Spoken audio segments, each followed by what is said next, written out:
Hey y'all, welcome back to Crime Critics and Chaos. My name is Shivani. And I'm Shaylin. And we're your hosts. So if you can't tell by now, I am recovering from bronchitis.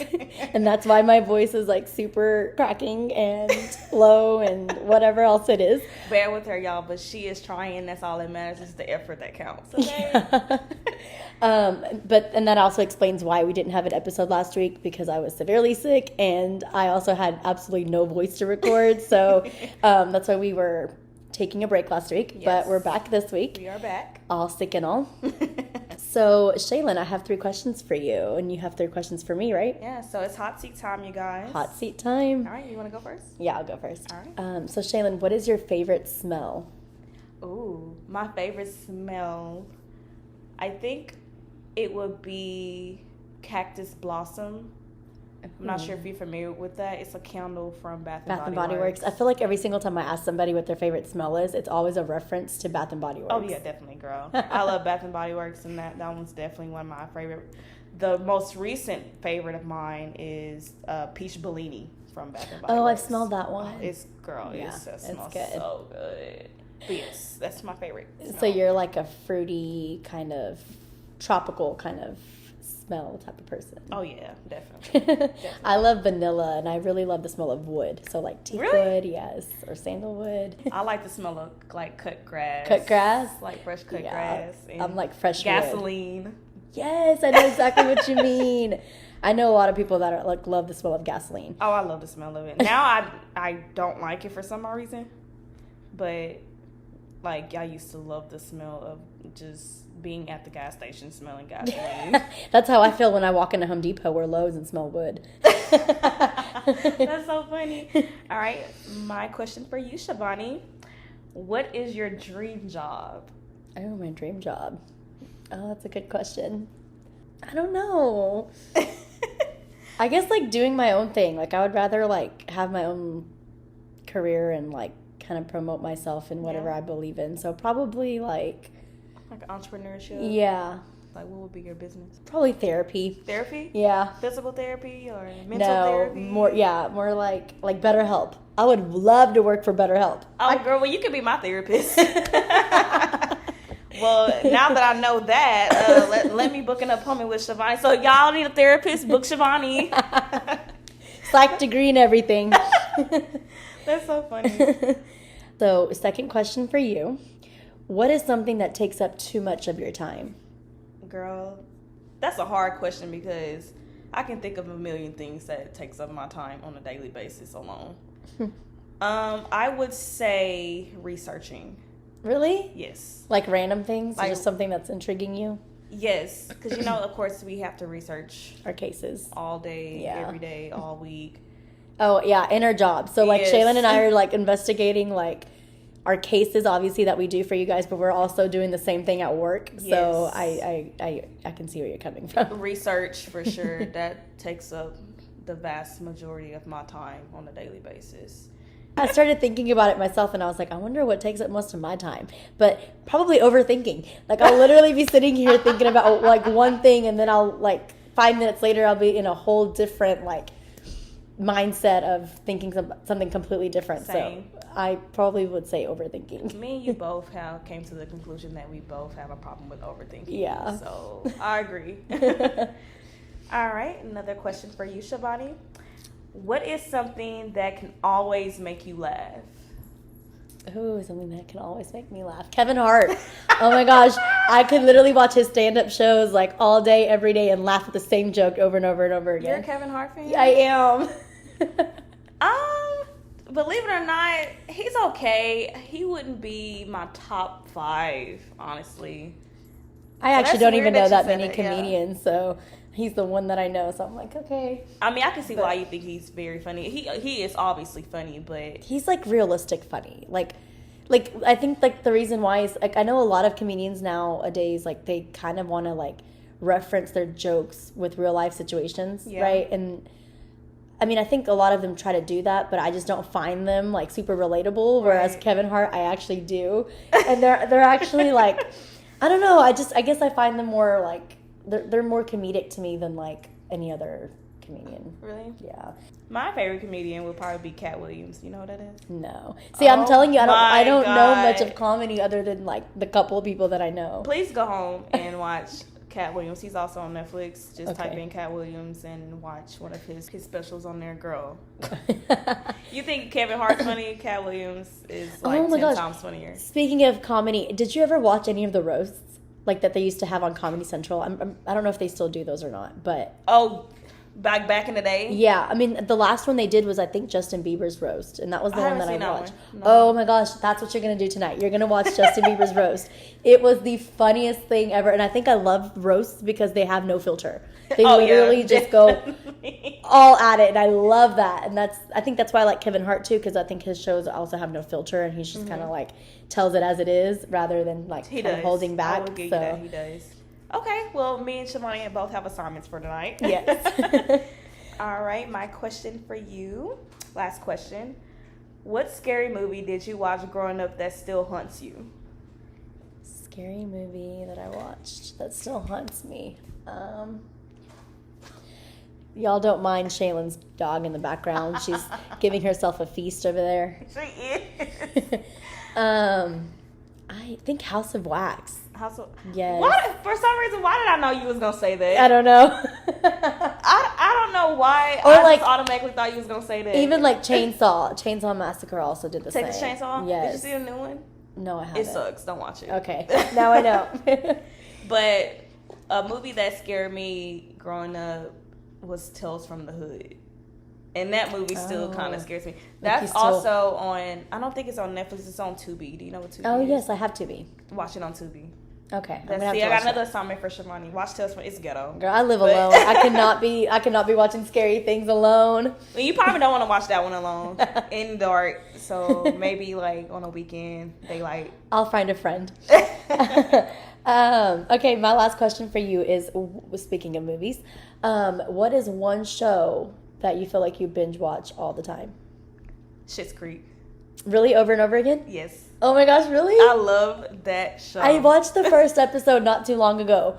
You know how, if you don't know me, it takes me like, I have a really short attention span. Like it's worse than a squirrel.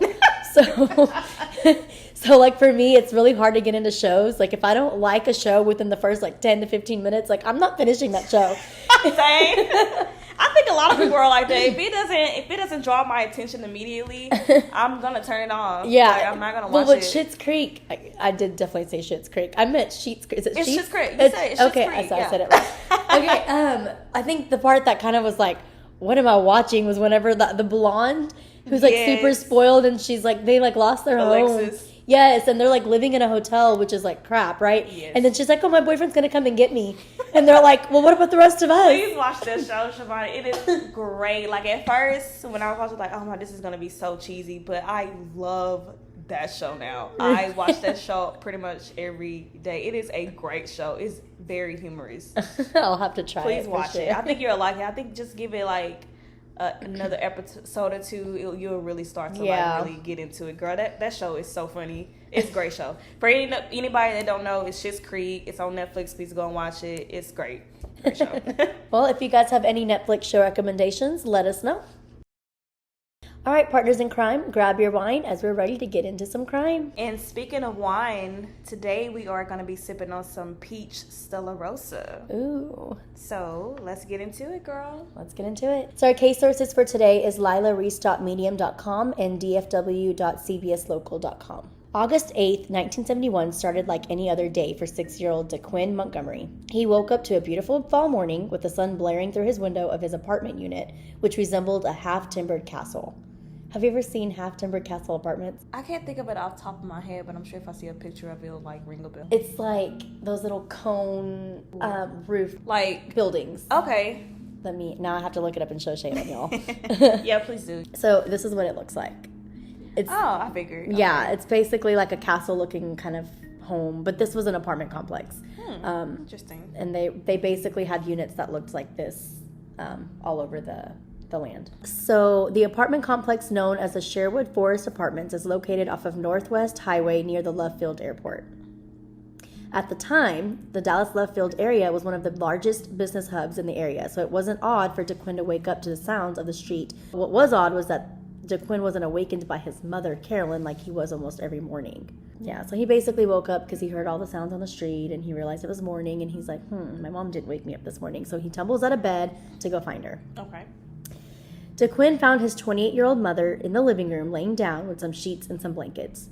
DeQuinn wanted to ride his bike, and since his mother was sick and his mother's roommate was out of town, DeQuinn gave himself permission to do so and headed out to bike with some friends that were also his neighbors. So he didn't wake up his mom. So I'm assuming she's asleep, or he thought she was asleep. So he didn't wake her up and say, "Hey, Mom, can I go outside?"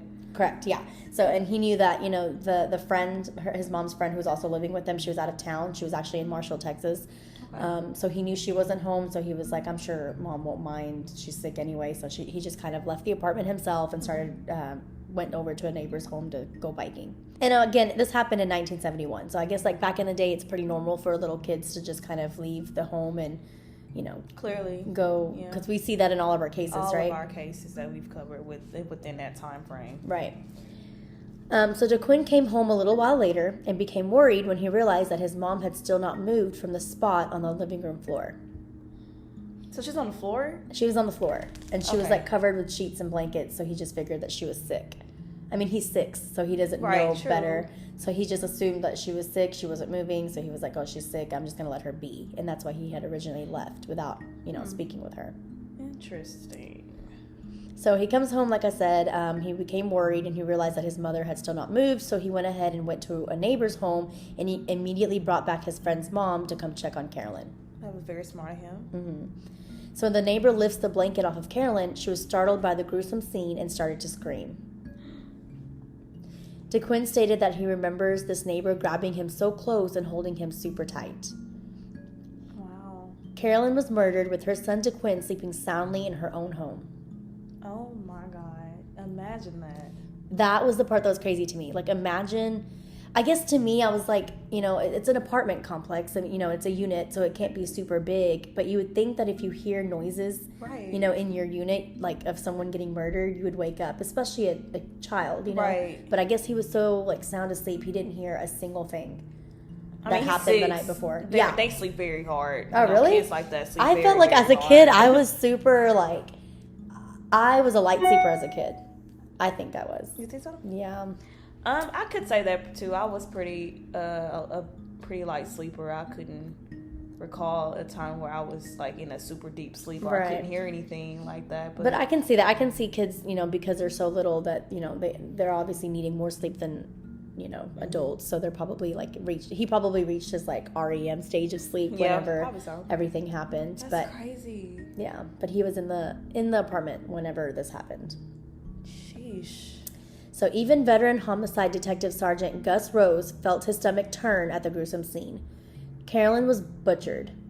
So she was murdered, but she was murdered in such a horrific way that she was basically butchered. That's like how decapitated almost, or not that well severely? Okay, so one of the things that I did note here in my notes is that she was a tiny woman. She was like under 5 foot, so she was super small. Wow. And I'm going to explain like her wounds to you, and whenever I explain it, you'll kind of understand why they called her butchered. So her stab wounds were so deep and extensive that her throat was slashed, one breast was nearly severed, her chest was cut open, and there were teeth marks on her body. Jesus Christ! Did you have to bite her? Well, that's the whole thing. Is this a personal? It sounds very personal. Crime, or is this like a? It sounds very personal. So a 10 to 12 inch butcher knife was still in her throat, and a 4-inch paring knife was in her abdomen whenever they found her. So he didn't just like stab her and take the knife out and like literally, take the knife with him or leave the knife at the scene or whatever. He left the knife in her. In her throat?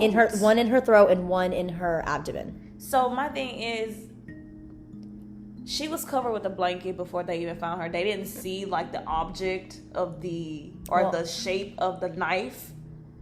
Well, you know what I'm saying? Do you mean like DeQuinn didn't see it, or you like mean anybody? Well, I think at the point that everybody had came in, they noticed it. But I think for DeQuinn, since he was the original person that found her, I don't think that he thought of it that way. Yeah, like, I don't think. Yeah, I wouldn't see him thinking of it that way. Yeah, but I also don't know like how her body was positioned or anything like that. All we know is that she was covered with sheets and blankets. Yeah, you're right. Because she could have been on her side. Yeah, and you couldn't tell. Yeah, you're right. You're right. So her shredded blouse laid nearby, and her blue and white polka dot shorts cut off from the front lay beneath her.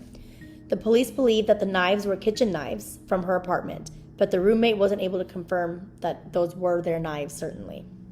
So you had a roommate. Remember, she was the roommate that went to Marshall, Texas for that weekend. Oh, you did say that. Sorry. Yeah. No, you're okay. Good. Yeah. So that they were completely alone. It was just Carolyn and her son DeQuinn. Okay. Because the roommate was out of town. Gotcha. So but they basically asked the roommate to identify the knives to see if it was one of their knives, but she couldn't say for sure. Yeah. But that's crazy because do you have a 10 to 12 butcher knife laying in your kitchen?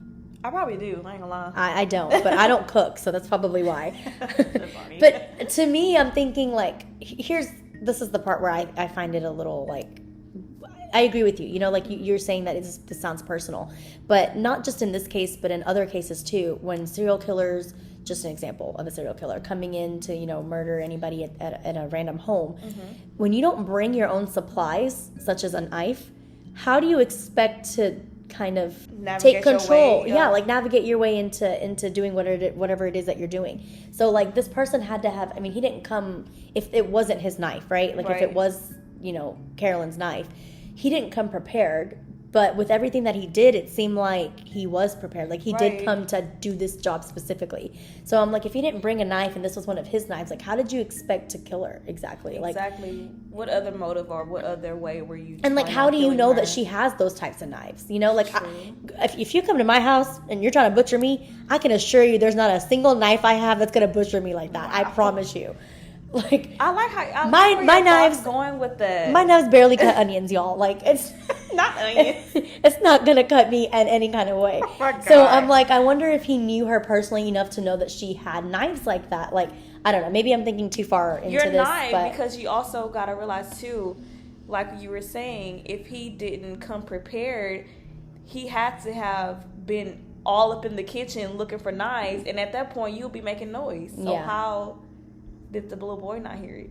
Yep. And I mean, we don't even know if she was asleep or if she was still awake. Or True. And by the way, just to note, there were no forced entry signs, so she let him in.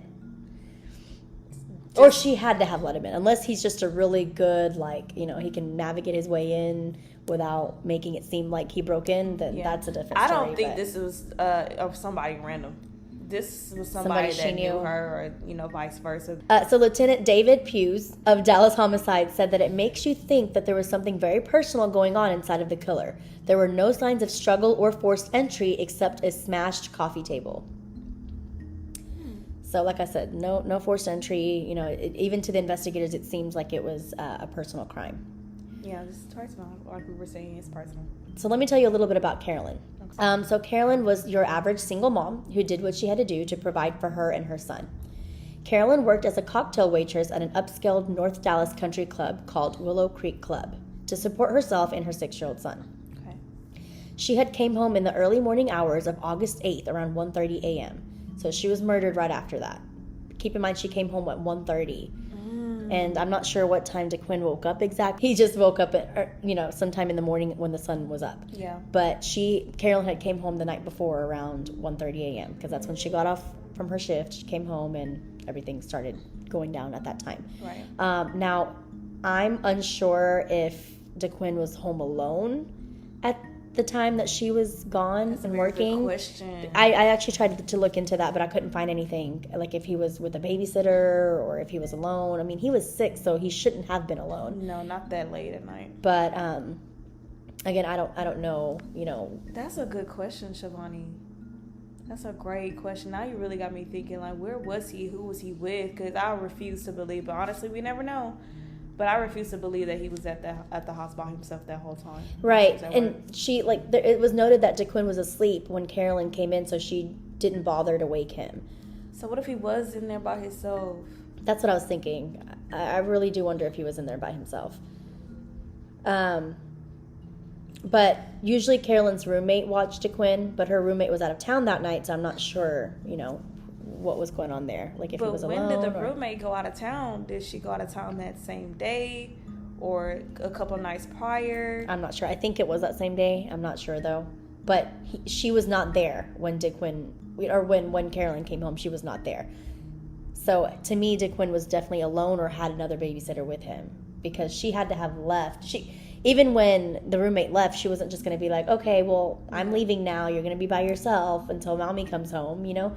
Unless that did happen. Maybe that could have happened too. Like, maybe that very much so could have happened. Because I'm like, that's crazy. Who was watching that kid? No idea. So Carolyn was said to have been liked by her friends, family, and coworkers. Like I said, she was a small, petite woman under 5 foot, and so to see her tiny body in the condition that it was described was definitely, described as overkill by the police. That is overkill for sure. Now, the main evidence beside the overkill was a note that was found by Carolyn's body that read, "The wrong one, I'm sorry." Wait. So you mean to tell me the note basically indicated that they killed the wrong person? I mean, that's the confusing part as well. But yeah, basically, it said "the wrong one, I'm sorry," and it was like carved. You know how like when you have like a photo frame, and then inside the photo frame there's like that little like cardboard piece that you use to like put behind the picture, if you know what I'm talking about. Yes. So that's where the note was carved. Like that's what the note was carved on, was that cardboard piece from a frame, and it said "the wrong one, I'm sorry." I refuse to believe, even if that was true, the fact that you killed the wrong person. You overkilled her. Yeah. At some point, when did you stop and say, "Oh my God, this is not the right person. Let me stop"? You bit her. You stabbed her in the throat, on her body, severed her boob. Like, that's overkill. Yeah, homicide felt like the letter was intended to throw them off as well. Yeah, of course. I agree. It's not common to find a note from a killer at the scene, especially at a scene like that. So. Exactly. I'm not buying that. Not at all. So something that the police noted was that the killer spent time with Carolyn. She didn't die immediately. He talked to her, he cleaned the blood off her face, he covered her body, he even brought in the morning paper delivered around 4:45 a.m. So how did investigators come to the conclusion that the killer or the perpetrator spent time with her before she was murdered? So I think that there was evidence of like blood being wiped from her face. Like I think they probably found like a towel or a napkin or something where they saw that he wiped her down. Also because he went and found sheets and blankets and covered her. Also, they found the morning paper for that morning in the apartment complex rather than outside the door. So they knew somebody had to have brought it in, and they knew it wasn't DeQuinn. Yeah, true. So it had to have been the killer. I don't know. That could be the case, but that kind of just confused me a little bit. But now that you explained it in that way, maybe so. And to me, like, I don't know how killers think, of course, and I say that in every episode, but to me, I'm like, if you are taking the time to cover a body, I feel like you care about that person. I mean, again, caring is a strong word because you wouldn't be killing that person, I right? get what you're saying. But like you have some sort of emotion attached to this person. That's why you're taking the effort to cover them up, because you don't want to see them in the state that they're in. Yeah. So I do agree. I do think that this killer or perpetrator knew who Carolyn was. Yeah. If not only did they, of course, kill her in the manner that they did, investigators believe that he spent time, so he stayed at the scene after he killed her for quite some time. He or she stayed at the scene. So this is a personal connection. For sure. So the police theorized that the killer was a stranger and Carolyn was a surrogate for someone else in his life. And the reason why they came with that conclusion is because they couldn't, they investigated and questioned everybody that was personal in Carolyn's life, and they had no persons of interest, they had no suspects. So then they eventually just came to the theory that the killer was probably a stranger, but Carolyn resembled like a surrogate for someone in the stranger's life. For instance, like it could have been his wife or his mother that he used Carolyn to surrogate. So basically, to me, this theory kind of reminded me of the story of Norman Bates. Yep. Except Norman was embodied by split personalities. However, it makes me wonder if maybe the killer had like a similar mental illness, or where he didn't have like a split personality, but he kind of, was affected by someone in his personal life to where he was out to seek revenge on that specific person, and found that in Carolyn. Okay, so you're saying that this perpetrator, well, I will say Carolyn reminded the perpetrator of somebody that they knew. Or that someone that affected him deeply in a personal level. Wow, okay. That's just a theory that the police came up with, and I like that idea. That's a great theory. I think so too. That's a great theory. Wow, that makes you think of it of a different perspective. Yeah, and I do agree with this theory as well. In fact, I actually think that, like, because Carolyn was a waitress, I think that maybe this perpetrator kind of met her at her job. I was thinking that, Shivani. As soon as when you said that she was working that late, I was like, what if somebody followed her? Mm-hmm.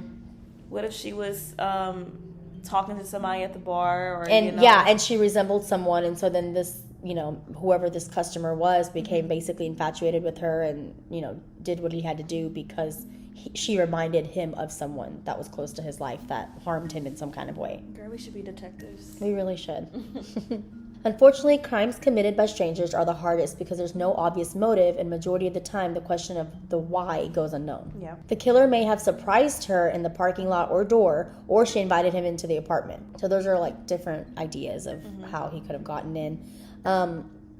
Because of the note, though, police considered that the roommate could have been the target. However, instead, there's no evidence pointing to that assumption, so then they decided that couldn't have been a good theory. I mean, it's good to have it, to have that theory. I thought that too. Whenever I was researching the case in the beginning, that's literally what I thought. I was like, what if like the roommate was the one that was targeted, but she just happened to be out of town that night, and so then Carolyn was the one that ended up being murdered. Right. I did think that.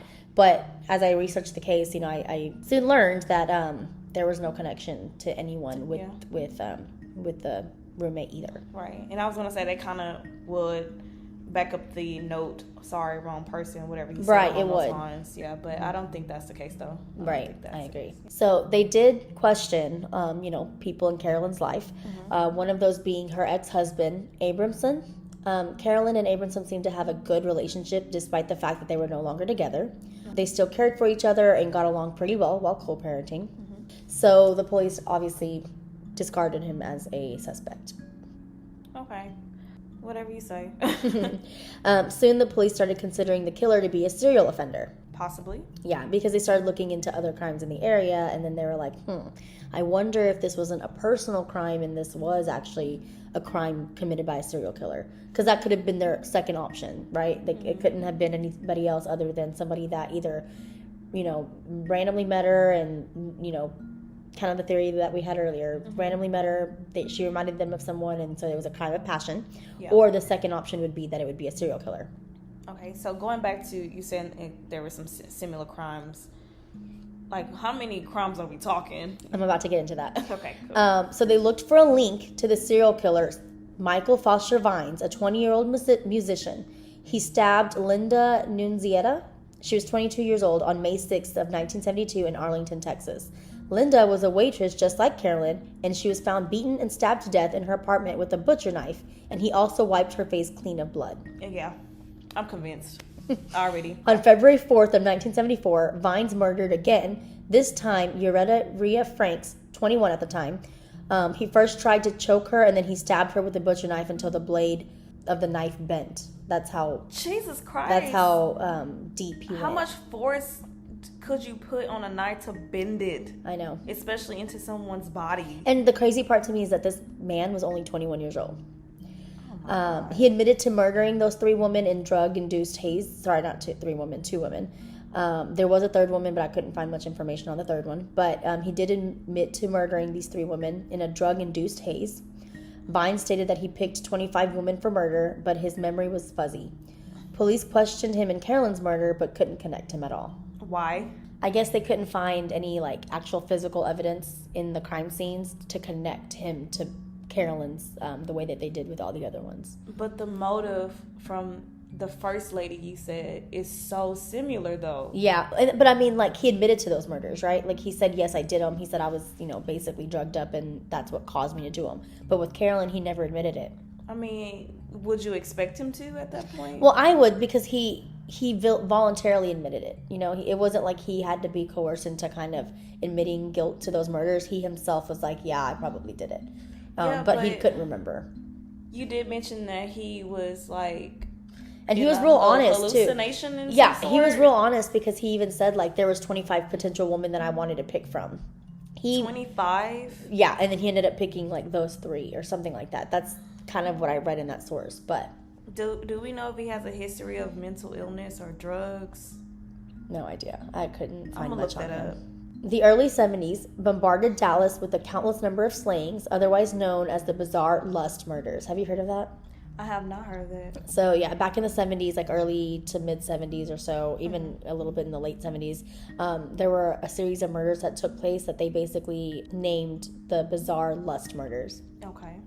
Police put them together due to similarities. Young to middle-aged women, physical resemblances, face wiped down clean, stabbed multiple times, often mutilated, and the crime seemed sexually motivated. So very, very, very similar to Carolyn's murder.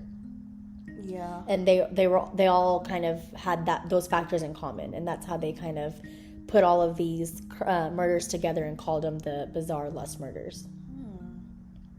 So on August 17th, 1971, there was a conference for 12 police forces to compare notes on the bizarre lust murders. So 12 different police forces kind of came together with their own cases that they had, and they all started comparing notes, and their information went into a computer to seek a common link. It was the first time that a computer was ever used to try to solve a series of murders. They searched for common denominators in the victims, such as physical traits or zodiac signs, which kind of made me think of the Zodiac Killer. Yeah. After running the questionnaires through the computer, there were 6 Dallas murders similar in circumstances to the murder of Carolyn Montgomery, including the murder of Jeannette Starnes-Smith. So Jeannette was 19 at the time of her murder, and she was murdered in Irving on January 6th of 1970, so about a year before Carolyn was, in her apartment. Her husband found her with a butcher knife still in her chest, just like Carolyn. She was hit in the jaw and stabbed 9 times in the chest and abdomen. Are you serious? So there were multiple murders like this that happened in the Dallas area. Yeah. They're definitely all connected. That's a no-brainer. They're definitely all connected to the same perpetrator. I agree. Despite the conference and similarities, the results did little to guide investigators. 3 of the bizarre lust murders have been marked as solved by 3 different murderers. No way. Yeah. So out of the 6, 3 of them were solved, and out of the 3 being solved, all 3 were different murders. No way. No. I'm sorry. I'm not believing that. Do you believe that? I mean, I didn't look much into it, so I don't know what evidence they have to prove that these 3 murderers did these 3 crimes separately, right? And that they're not connected. But I mean, I don't know, because I'm also thinking what if, one person started this, and then other serial killers or other people that are, infatuated with things like this in the area kind of took that idea when they saw it on the news and then did the same thing with other women. A copycat killer. Basically, a copycat killer. But you would think that even if that is the case, usually most officers or investigators, they don't put that much detail out about the murder. True. Not definitely, especially not how they found the body. Yeah. They're not going to put, she was stabbed in her throat, it was still stuck in her throat. They're not gonna they're gonna probably give a little bit of detail, but they're not gonna fully. Yeah, they're not gonna go into that's true, because even nowadays investigators rarely go into full on. They barely give us general details. Yeah. Just to preserve evidence. So you're right on that. I don't know. We would definitely have to do a little bit more digging on the bizarre lust murders to see what's going on with that. But that would be a whole different case. Part 2. Part 2 of this. But I agree with you. It's so hard to think that it's not just done by one person, because the crimes are so similar. In the ways that they were committed. I don't think there's a copycat killer. I'm just trying to figure out, how did you come to the conclusion it was 3 different people? Well, they caught all 3 murders, or 3 different murders for those crimes. That's crazy. So what if it was a copycat killer? But I'm like, how? Unless these people actually knew each other, it was like a cult of thing. Yeah, no, you're right. That's actually a good theory too. It could be that, like a group of people or whatever. I haven't heard of something like that in a long time though, but still, I'm sure that it could possibly exist, where they have a group that come together and probably talk about these things, or I don't know. I don't know how it works, but yeah. Yeah, it still fall under copycat. Yeah, or it could be one killer And the other two that were, convicted or whatever of the other two killings, and then again, I'm not sure if they found physical evidence to link these 3 people to those 3 crimes, or if they just, confessed. But if that's the case, if it's a confession, it could be a false confession and they just arrested them just because they confessed. And it could just be something that they did out of attention, You can play around a lot with these theories. Yeah, there's for sure. a lot of theories to, to go over with this. Wow, this case is bizarre. Yeah, I'm definitely gonna have to look more into this for sure. Yeah. That's why they call it the bizarre lust murder. Absolutely. We definitely may need to do a part 2 on this. Yeah, for sure. I agree. I agree too. As of 2012, the reward money has gone from $3,000 to $6,000 for any information leading to the conviction of the killer of Carolyn Montgomery. So, killer's still at large, not caught yet. That's so overwhelming. Right, I agree. And DeQuinn feels the same way. He's now in his mid-50s, and he still just wants answers. Absolutely. The memory of his mother remains engraved in his heart and brain, but he wants a closure, as I'm sure all family members of victims do. Yeah, absolutely. But it's crazy just to think, imagine, if that was us, being asleep in our room, and then, the next morning waking up to see our parent basically dead on the floor. And didn't even know. I would feel so guilty, I feel like. I would too. I would feel guilty. How did I not wake up? Yeah. Or to him or her, my dad or my mom. I would feel so terribly guilty that I just didn't say, let me just ask my mom, let me ask my dad, can I just go outside? It won't hurt. Yeah. But I mean, even if he did, it wouldn't have mattered. She was already dead at that point. But and I really hope that he doesn't feel that way, because I'm sure, another way to look at this, I'm sure, she was doing everything she can to protect him. Yeah. I don't even know if the killer knew that she had a son sleeping in another room. That's a good question. And she was probably doing everything she could to keep, that a secret so that he wouldn't harm the son, So, I mean, even if he would have woken up, then, his life was probably in danger too. And I mean, he's 6, for sure. He's 6, he couldn't have defended himself. So he would have probably been murdered as well. And I'm sure that would have hurt the mom more, or hurt Carolyn more. Absolutely. Knowing that, she's alive watching this happen with her son as well as her. So I think that gave her a little bit of comfort, maybe, while, she was dying, that he was protected. Son, he was safe. But you would think that by her being so brutally murdered, there would have been a commotion. Me too. I would think the same thing, because he like the investigators thought he spent time with her. Yeah. He literally went out, brought the newspaper in, he wiped her.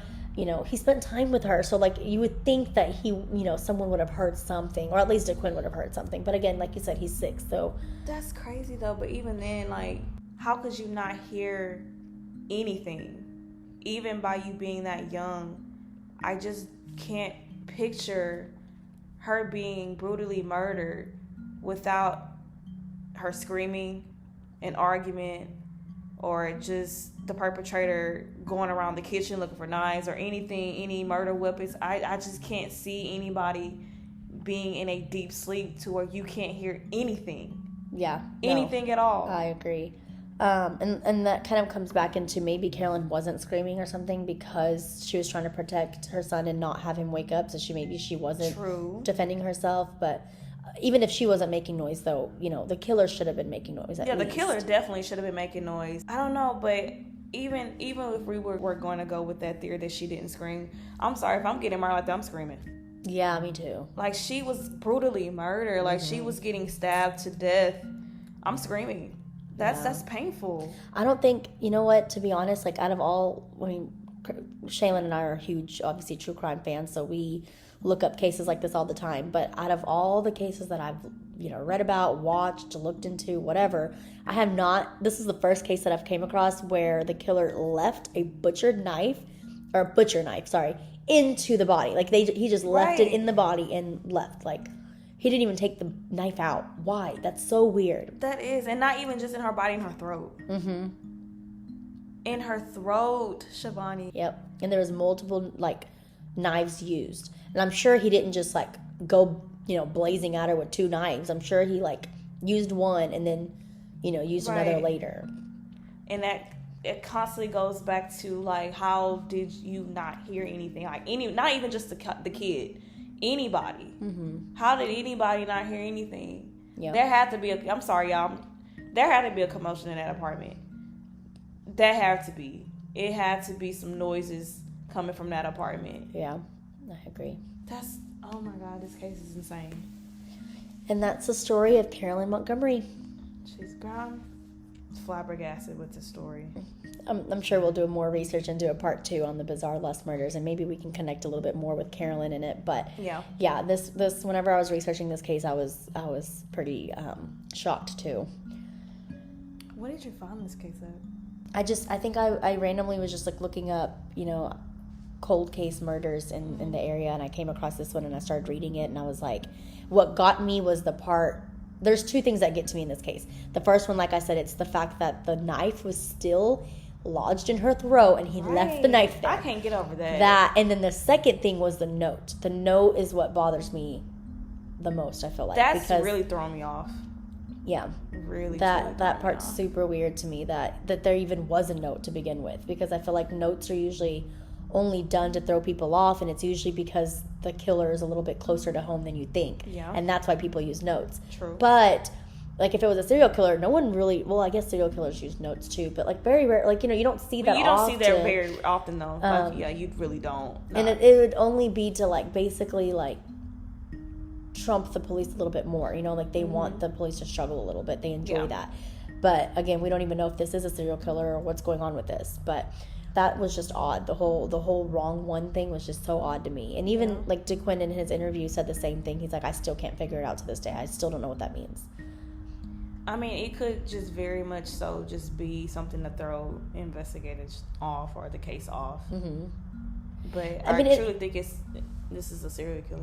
It's funny. Well, we're not funny, but how we were just talking about how that one of the theories that the police had was that it was a killer that basically embodied a split personality where he was basically thinking, or Carolyn resembled someone from his life, and he was basically murdering her with the assumption that she resembled someone else that was close to him that hurt him. Yes. So with the note saying the wrong one, that's what kind of made me think of that, because he could have meant like, oh, like I have hate towards this person in my life, but I'm killing the wrong one because she reminds me of this person, right? Like that's deep. Yeah, that is deep. That's deep. I also wonder if there's like any forensic evidence that was left behind, because it was such a gruesome scene. You think that he must have left some sort of DNA, and I mean, I know this was like early 1970s, so it's not like even if there was some DNA, they probably couldn't have tested it because it wasn't as advanced, but it is now. So